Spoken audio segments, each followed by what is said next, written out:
Okay, so I want to kick off and just talk a little bit about kind of from a high level, what is ISO 20000 and why is it important in the service management world?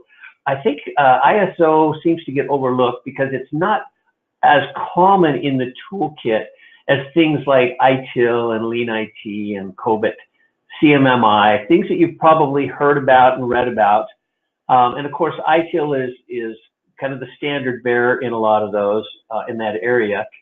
But the ISO standards are a great way to take the practices and put them into practical use.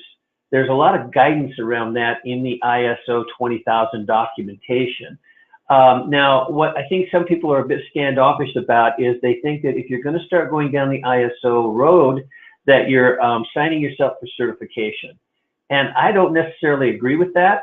I think ISO certification has its place in the marketplace as a differentiator.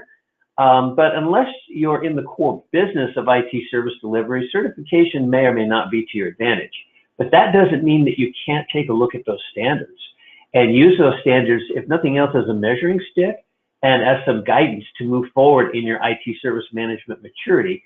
So it's yet another tool. I refer to it as the toolkit, the ITSM toolkit. And what I have found in my consulting practices over the years is that there is no one silver bullet. It's best if you get as many of those tools in the toolkit as you can get, and then pick the right opportunity and the right tool at a particular time, depending on what you're trying to accomplish.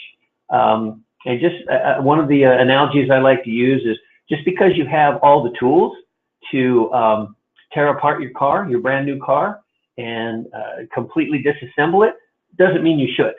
It means that you need to decide which tools to use and when, and what the circumstances are. And really that's what I just want to kind of focus on here is how does the ISO fit in with ITIL and the other standards, and how do you apply that toolkit?